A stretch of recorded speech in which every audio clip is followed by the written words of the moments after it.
Josh, welcome to the show. I am super, super stoked about this conversation. I know this is going to be absolutely amazing for both my listeners, for me, and I think hopefully you're going to enjoy it as well. So you wrote the book, How to Get What You Want, and it is 250 plus pages of just absolutely amazing content, things that I think people don't understand because of your experiences. Everything's very nuanced, right? I wanted to ask you first question, very basic. What is persuasion? First of all, thank you. I'm really excited to be here. So, thank you. Um, I think it helps to first think about what persuasion is not, and then I think it helps to zero in on what persuasion is. Um, I do a lot of workshops and lectures, and I've thought about this for well over a decade. So, I think we have three common misconceptions of persuasion. The first is that we think persuasion is about winning. And if I win against you, what does that make you? A loser. A loser. Oh my God, that's terrible. And do you have any desire whatsoever to work with somebody who makes you feel like a loser? No, no, no, no. Related, second misconception of persuasion is that it's about convincing someone to think like you. And the Latin root of the word convince means to vanquish or to conquer. And conquest is barbaric. It's not persuasive. And then the third misconception is that persuasion is all about logic. And it's like a math equation. And if, things add up the way you think they should, then, you're persuasive. And we can dive into this a lot more or not at all. I've encountered a lot of challenging realities about the psychology of the brain and how persuasion works. And the hardest one for me is that we feel first, then reason. So when you try to launch your logic at somebody, it's not effective. It just upsets them. So if those things aren't persuasion, what is persuasion? Persuasion is shared action. It is shared because it's something that we voluntarily do with others, and it's action because it's about getting things done. And ultimately, persuasion is important because the difference between having a good idea and having someone embrace that good idea is persuasion. I love that answer. That's absolutely amazing. I think that's just a very good baseline for everything we're going to build off of. So, first thing I wanted to say, a lot of the things that you talk about in your book has to do with what you call like a them first approach as opposed to Yeah, everything being about you, right? You're trying to give yeah, it away. And that's even the first absolutely. chapter of your book.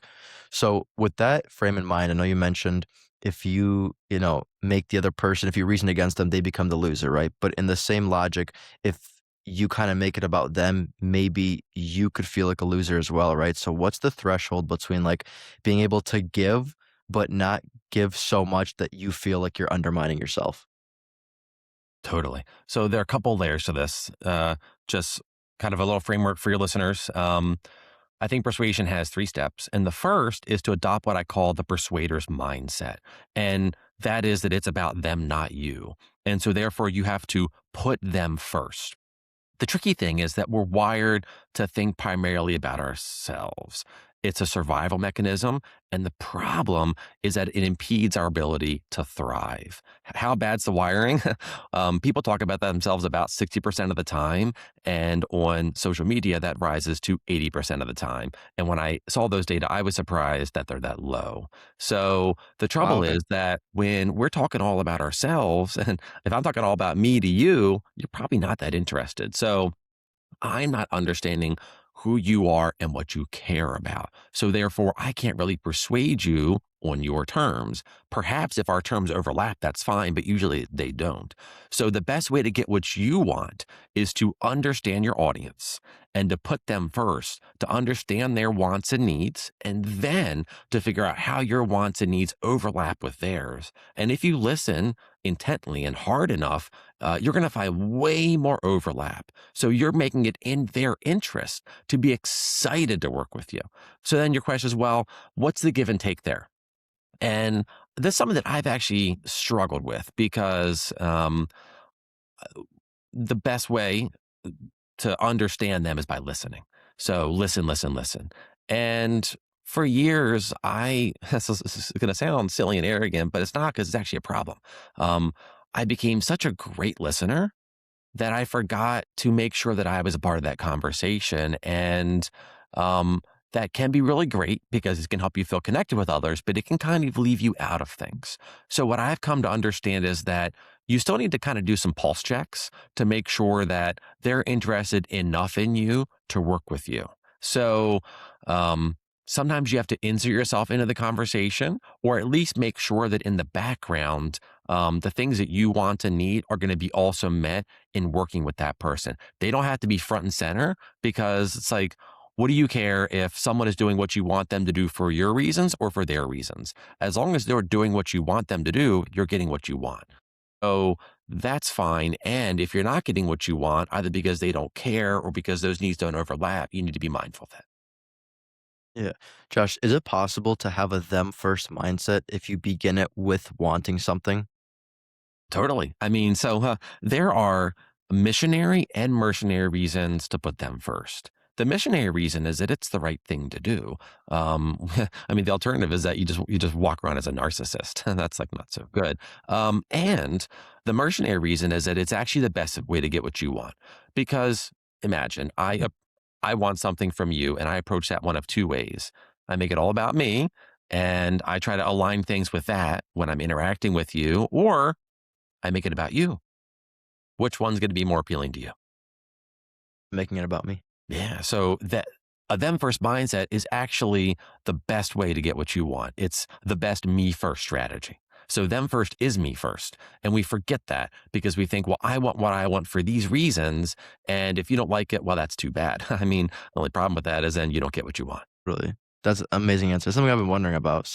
It helps me gauge, I guess, how to do that in a conversation, because that's something I do as well, where I try to, especially as a podcast host, like, I want it to be all about you, right? I wanna ask the questions, I wanna guide the conversation, but I want to get as much of your knowledge as I possibly can, so it's very interesting, and I think it bleeds into my conversations outside of the podcast as well, and it makes me feel good to be the person that's, like, actually listening to people, because it's rare nowadays.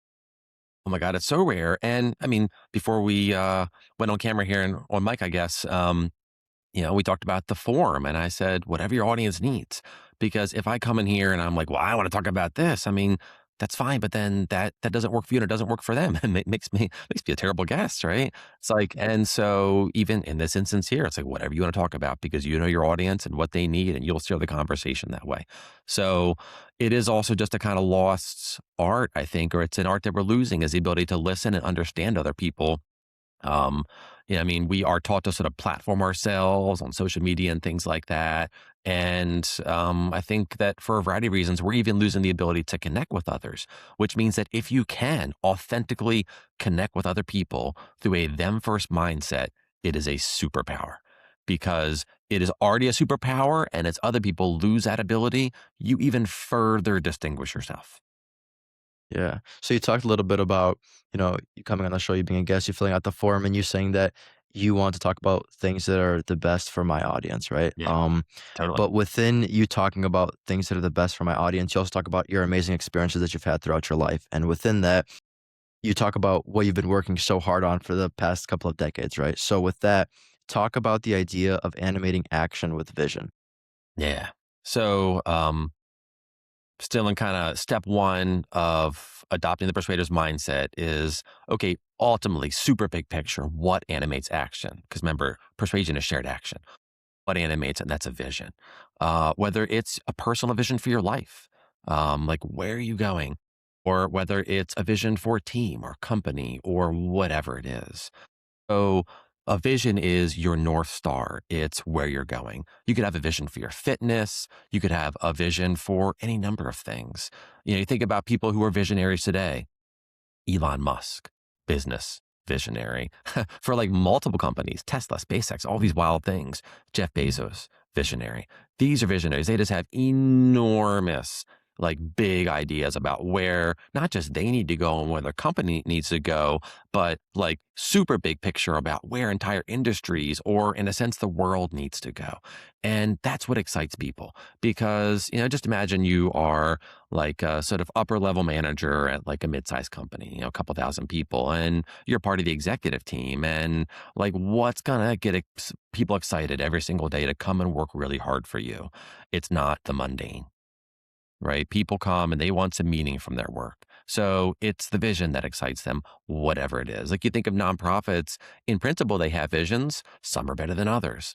Companies, some have great visions. Some, not really. Yeah. One thing that you said that really stuck out to me because I love the idea of vision, especially as somebody who's younger. I'm trying to figure out, what that thing, what my North Star could be for my future. Yeah. Something you mentioned that I thought was very interesting is you want to make sure that your vision is somewhat, you want to be ambitious, but you want it to be somewhat realistic, or else you end up looking delusional. So I wanted to ask you, what's the threshold between Yeah. being somebody that's like extremely ambitious and going for these things and somebody who people look at and they're like, oh man, like, what are you talking about? It's not going to happen. Yeah. So for a long time, I struggled to figure out what the opposite of a visionary is. I mean, so examples of visionaries, like Henry Ford, um, enormous visionary, for example. Abraham Lincoln was a visionary leader. So like we are in the land of Lincoln now, both you and I actually. The opposite of a visionary is what I wanted to call, but my editor maybe take it out, but I'm going to share it here is a delusionary. So a delusional person who they don't see things clearly. And it's like just these sort of wild things that just aren't going to come to pass. So what's the difference? Well, you have to have your North Star. For me, for example, what's my North Star? My North Star is to empower as many people as possible to unleash their potential. That's what this book's about because again, difference between having a good idea and having others embrace it, that's persuasion. And people are full of great ideas that they can't express effectively. So that's what I want to help people do with this book. Um, so when your vision gets too grand and untethered from reality is when you start to sort of veer into that delusionary space. And that's why you need checks. You need internal checks, you need external checks to make sure that you have a plan. Even if it's like in theory you could do this and you don't actually know how to get there. So you have some tangible goal for your life. Suppose that you're like, well, I want to be a professor. Okay, well, like I know the academic space. I can say, well, here are the things that you need to do. And if you're like, no, no, I want to be a professor at Harvard. And like, that's, it's like, well, maybe, but you have to really walk back and understand how you get there. And if you don't even have a concrete plan, even if you have the skills and the resources, you have to have a plan to get there. If any of those things you're off course, if you say, I want to be an Olympic pole vaulter, I mean, you're probably not going to be an Olympic pole vaulter. That would be delusional, right? But like there are some amazing things you can do, figure what they are and have a plan. Yeah, and I think that also comes to, like, playing to your advantages as well. Like, for me, I'm not gonna be in the NBA. I'm 5'8", and I can barely even make a layup. Exactly. Unless you're Muggsy Bogues, you're not going to be in the Ex NBA, and that's okay. So if your vision were NBA All Star, you're delusional. Um, Yeah. Me too. I play tennis. My vision is just to be a good, essentially weekend warrior. It's not to be playing Wimbledon in a couple of months. If it were, I'd be delusional. Sure. Do you think? Because 'cause I'm trying to understand the idea of delusion. Do you think sometimes you have to look delusional in the short term to be able to achieve your North Star in the long term?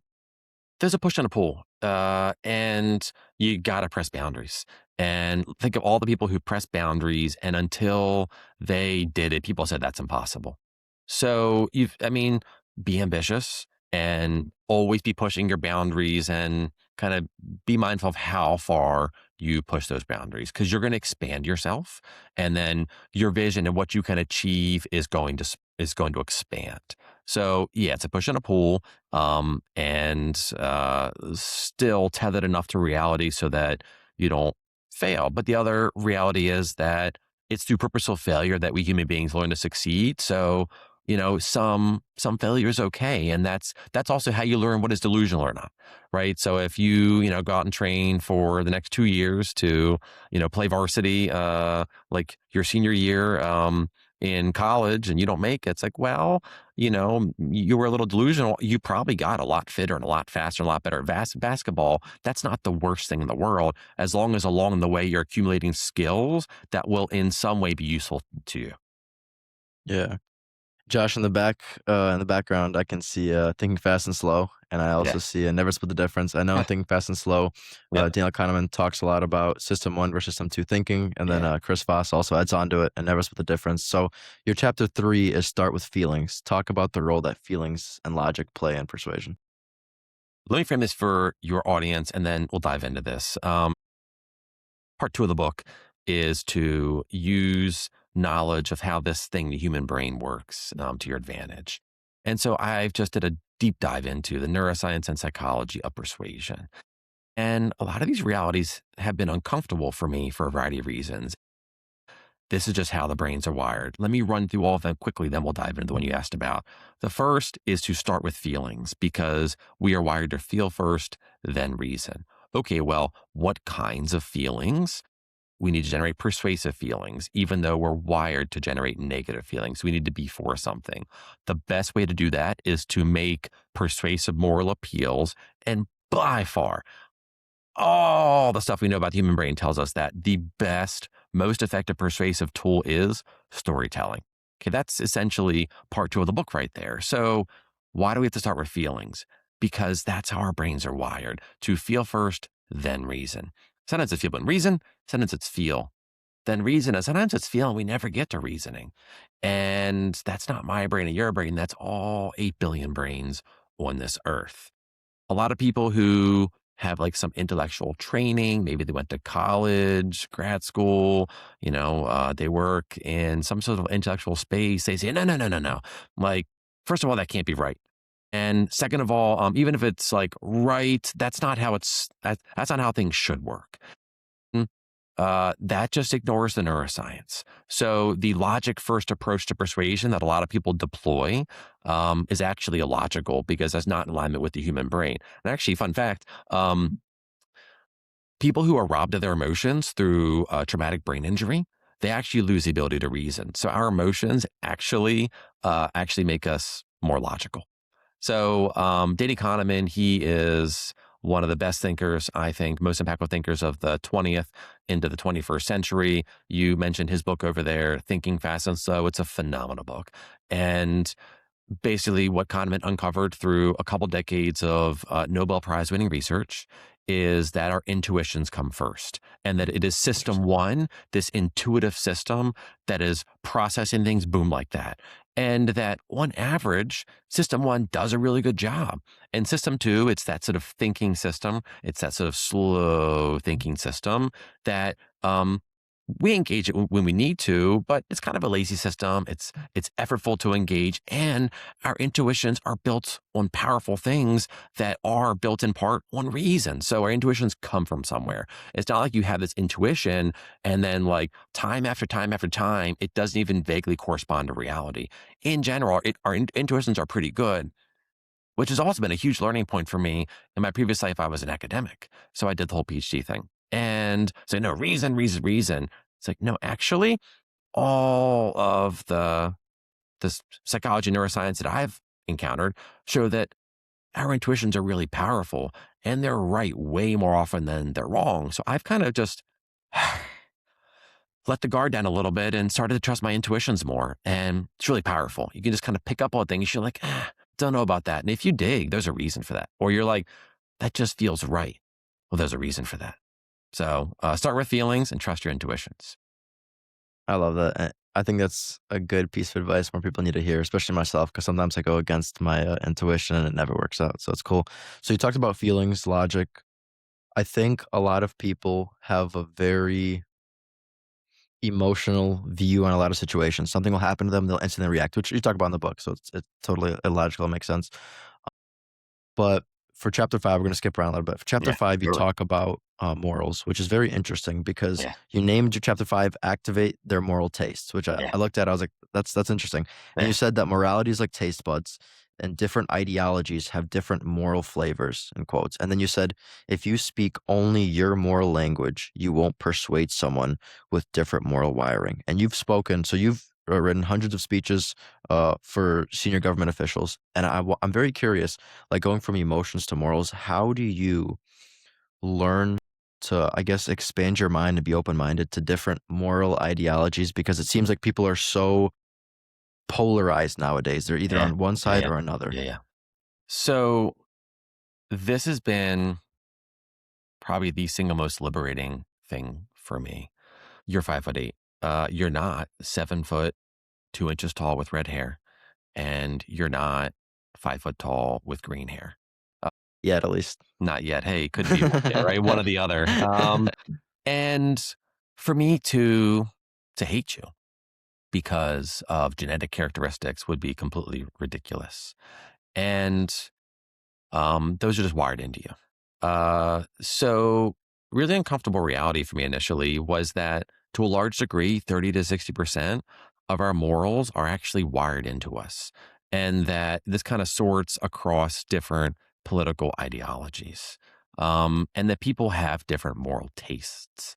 So just like we have on our tongue 5 or 6 taste receptors, say sweet, salty, sour, bitter, umami, maybe fat. That's the one that may or may not be one. We have on our tongue 6 or 7 moral taste, and they are 36% wired into us. And we know that, by the way, through studies of twins. What are they? They are care, equity, meaning equal outcomes, proportionality, so kind of like merit, loyalty, in group, out group, authority, essentially respect for hierarchies, purity, so the opposite of which being sort of disgust or degradation, and then liberty. So being free, more or less, to live your life as you please. And these have been determined by surveys of, at this point, hundreds of thousands of people from all around the world. This isn't an America thing. This is a human being thing. And in addition to simply having these tastes, people tend to sort out their taste. If you're on the left of the political spectrum, you tend to be sensitive to primarily care and equity and a certain kind of liberty, which is like a positive liberty, kind of empowering people to be able to be free. If you're conservative, you are sensitive to different moral tastes. And those are proportionality, so like hard work, loyalty, authority, purity, and a different kind of liberty, kind of being free from restrictions on your life. If you're a libertarian, you're sensitive primarily to just proportionality and negative liberty. What does this mean? This means 2 things. First of all, since this is wired into us, whether you're conservative or on the left or libertarian, you don't have to hate somebody for having different views from you. You just have to understand that it's wired into them and it's adaptive. And then what do you have to do from the persuasion standpoint, having given your audience a little bit of background on this? You just have to appeal to their moral taste and activate their moral taste. This is really uncomfortable though, because, okay, so let's suppose you're conservative and you're talking to a progressive. Uh, your moral tastes do not overlap with theirs, and you are wired to think certain things are right and wrong. And they are wired to think that that same thing might be wrong or right. So you have 2 options. You can either beat somebody over the head with your moral values. Has that ever worked against you? Yeah. Ever? No, right? Uh, Or yeah, I guess not. yeah. Or you could appeal to their moral tastes. So, what would this look like? Let's kind of put it in the political space for a minute. Suppose you have an issue like occupational licensing. An occupational license is a government permission slip to work in a space. Could be barbering, medicine. In Illinois, it's to be a customer service, no, a cemetery customer service agent. Fine. So, folks on the left and the right could see occupational licensing burdens as wrong for different reasons. Folks on the left could see it as wrong because it is inequitable. That's the whole equity thing. It hurts certain groups more than others. There's good research from the Fed in Minneapolis that occupational licensing burdens fall disproportionately on Black people and Hispanics. So it is by definition inequitable. A conservative is not going to find that compelling. They're going to want to hear that, occupational licenses restrict somebody's freedom to work hard, right? So that's the proportionality and that certain kind of freedom. So you could still make the same case to somebody. We should reduce burdens to occupational licensing. And if you're talking to a progressive versus a conservative, you have to make totally different cases, even though you're arguing for the exact same thing. Yeah, Josh is awesome. So you said to appeal to their moral taste buds, and you talked a little bit about this as well, the power of storytelling. Why are telling stories so important? I mentioned that we feel first, then reason. And before we are logic processors, way before this, we are story processors.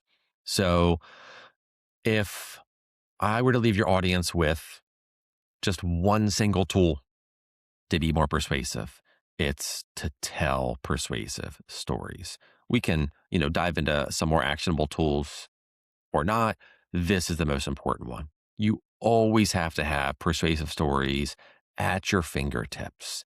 And if you don't, you're going to be way behind the persuasion curve. And if you do, you're going to be so far ahead because so many folks don't come prepared with a story, and we remember stories. We remember stories way better.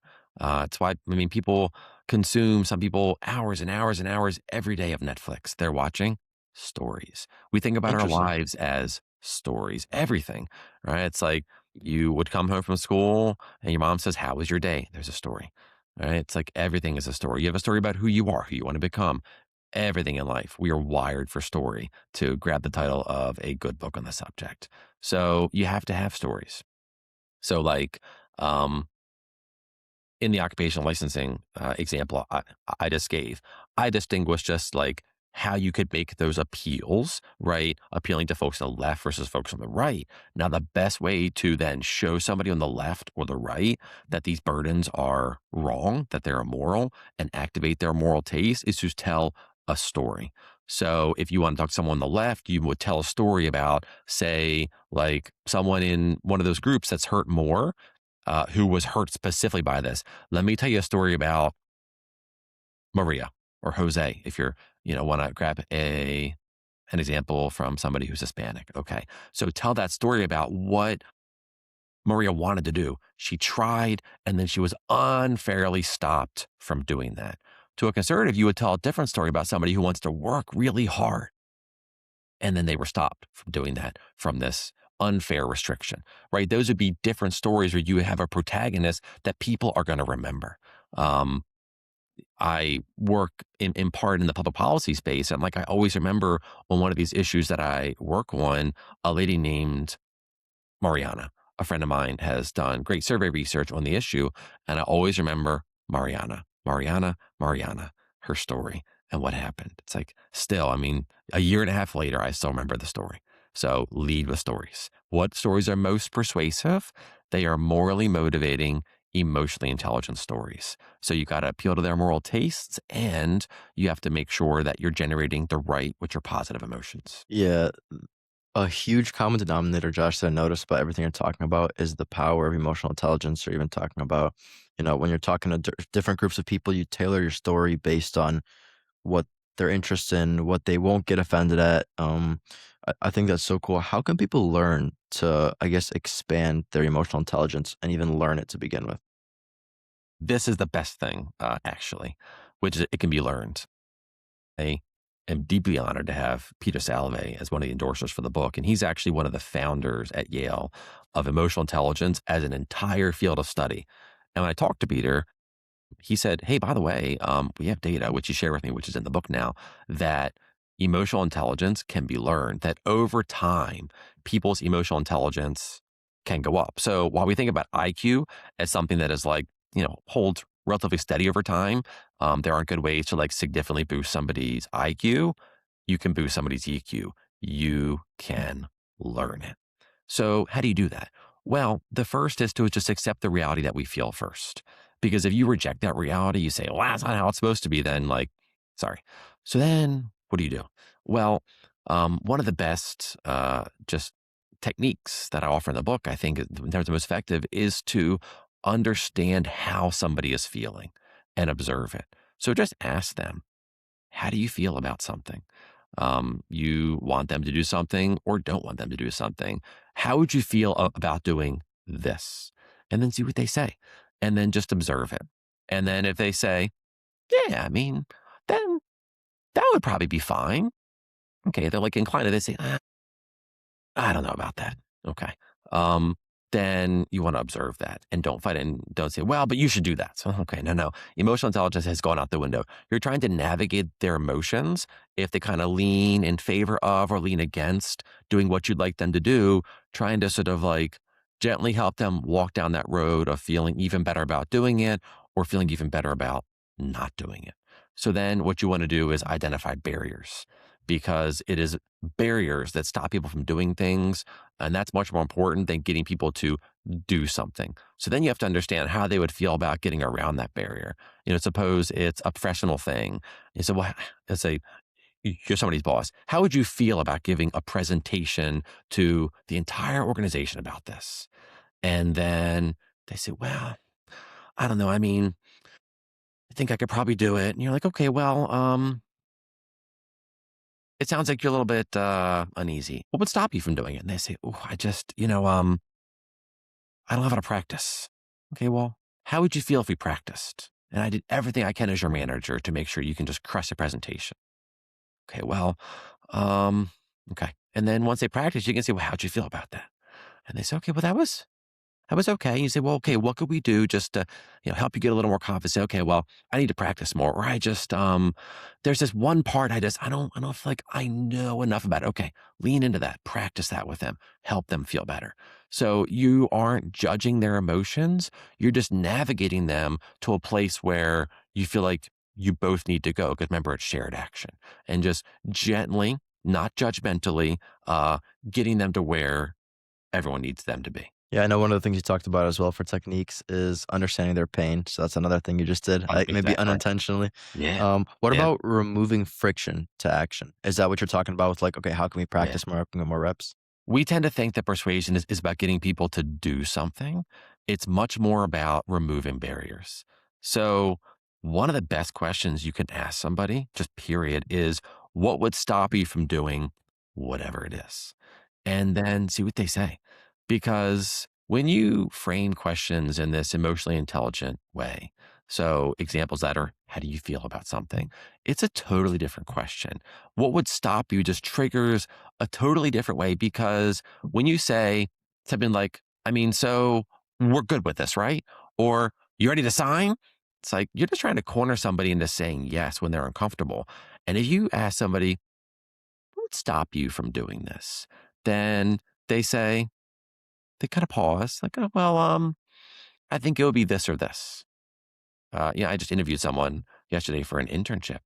And I asked her at the end, I said, what would stop you from accepting an internship here? And she said, well, these two things. She was just like, boom, let it go. And I was like, okay, there it is. So ask people what would stop them and then help them navigate around those barriers. So, like, let's say you're in sales. If you're in sales and you feel like you have a great meeting with somebody, and then you say, okay, well, what would stop you from, say, increasing your orders? Or what would stop you from buying with us? And then, this is the really hard thing, you got to close the front door, open the ears, and listen. And then they'll tell you, they'll say, well, I've had a long-term partnership with this other organization and it's just, I got to make sure that we're ready to make the switch. Okay. So it's their commitment to this other person that's the barrier. Or they could say, look, I really want to buy. I just, probably next quarter is going to be better. So like, could we start then? Okay. It's a kind of a financial slash timing sort of thing. Okay. Or they say, look, I love what I'm hearing. I just, is it really compatible with our software? Okay, well, those are all different barriers to navigate. But if you just keep shoving in their face how great your product is, it's not going to get you anywhere. But if you understand their barriers, you can navigate them. And those are all totally different barriers. Yeah. That's that's very interesting. As far as relationships go, like being able to have good, I guess, connections with other people, whether it's like, boyfriend, girlfriend, or just friendships in general. How can we go about cultivating more relationships? Because it feels like, I mean, even doing my research for my book, I found out 1 in 6 people around the world feel lonely. So that's 1.37 billion people. So one of my biggest goals is to help them, feel more connected, have more meaningful conversations. So how do we go about that? That's a great question. I'll quickly reemphasize two of the things that we talked about and then add a couple. One is to put them first because that is highly relational. And the best way to put them first is through listening and to become what I call in the book the ultimate listener, where you're just dialed in. And just think of how connected you feel to somebody when they're really dialed into you and you you feel like they get you. That's so powerful. It's so powerful. And be sensitive to their emotions and don't just tell them that they shouldn't feel that way. Understand their emotions and help them get to a better spot. On top of that, there are lots of other things you can do just to connect better with others. So in chapter 8 of the book, I talk about how you need to go beyond words. And it's amazing what you can trigger positively or negatively um, outside of just the actual words that you're saying. So you have to really watch your tone because your tone can really connect you with somebody or it can instantaneously disconnect you with somebody. So you can say the exact same thing in two ways. I can say, that was a great idea. Or I can say, that was a great idea. Totally different, same words. And then you got to watch your body language too, because it reveals so much, so much. So, like, there are, for example, signs of contempt. Eye rolling is a good one. So, like, "Ugh, that was a great idea. And rolling my eyes, oh my God, like, I think it's the dumbest idea ever. So, you got to be mindful of your body language. You've got to try and be likable because just think of how many times you've heard somebody and you're like, I like the substance of what they're saying, but I just don't like that person. Um, being curious would be the last thing I would throw out there. Ask about other people and really be curious and like dial in. Like my son, he's 3. He's so curious. Sometimes I have to like tamp down on his curiosity because it's like, man, like we got to go. But he's just such a curious boy, and I want to cultivate that. And you actually can learn to be more curious too. These are all things that we don't think about beyond mere words that really help us connect with others. Sure. Okay, so you talked about animating action with vision. You also talked about the importance of storytelling. And the last chapter of your book is acing the granny test, which is essentially talking about simplicity. So, what is the role? Like, we talk about vision and storytelling, which sounds like this huge, grandiose thing. I guess it's a measurement. You want to hit a certain standard, but at the same time, you don't want it to be too complicated that people don't understand. So, what's the role of simplicity within persuasion? Let me explain to your readers what the granny test is. It's really simple and it's really powerful. Would your granny understand what you're saying? And the trouble is that if Granny doesn't understand, she says, she kind of nods her head, she smiles and says, "Oh, that's nice, dear." She loves you anyways, and she just moves on with life. If your boss, the president of your company, if your professor, whoever, if your client, if they don't understand you, that's your fault and it's your problem. Simplicity is a superpower. And in my former life, I was an academic, and academics, they don't oftentimes prize clarity. They think, well, longer, more complicated explanations with fancier words are better. And research actually shows that when people offer those kinds of explanations, the person receiving those explanations finds that person less compelling and less intelligent. So simple language is powerful and it's persuasive. So you got to find ways to distill what you're saying. The first is to know what your thesis is, which is that point you want to make. And way back when I was teaching students, college students, oftentimes they didn't know what their thesis was, what they were trying to say. And if you don't know that, then it's kind of hard for anything else to follow. And then you've got to be able to really, really break it down. That, if your thesis is 7 sentences long, no. How do you get it to 1 or 2 sentences? Just distill, and discard things that don't need to be there. And don't be shy about doing that. The book that you read, you said about 250 pages. It's about 80,000 words. The most bloated version of that manuscript was 160,000 words. And the one that you have is half as long and much richer because those 160,000 words were probably condensed into about 40,000 words. And then I expanded. Don't be afraid to whittle things down because those things actually are, in being clearer and simpler and more precise, much more persuasive. Josh, my last question to you is, if your book magically disappeared and all of the contents inside of it were gone, you can't rewrite it, what is one sentence that you would leave the world with as far as the importance of persuasion and what you think can help people the most? That's a great question. Every day, throughout all of our personal and professional encounters, we're faced with a decision, with a choice. Do I want to be right or do I want to make a difference? Persuasion is about making a difference. That's amazing. Josh, brother, you are awesome. I had such a good time reading your book. Tell the audience where they can find your book, where they can find you, any shout outs. So my book is available at anywhere you can buy books. You can go to the Simon Schuster website, go to Amazon, Barnes and Noble, Target, Walmart, whatever. If they want a little bit more about the psychology of persuasion, they can check out my TED Talk. Just put my name into YouTube and or search for how to be more persuasive. If they want to learn more about me, they can just go to www.joshuabandoch.com, and then there's more information there. They can find me on LinkedIn as well. All great ways to connect, and I'd be delighted to hear from anybody and everybody. Josh, thank you, and to all my listeners, I'll see you guys next Tuesday. Thank you.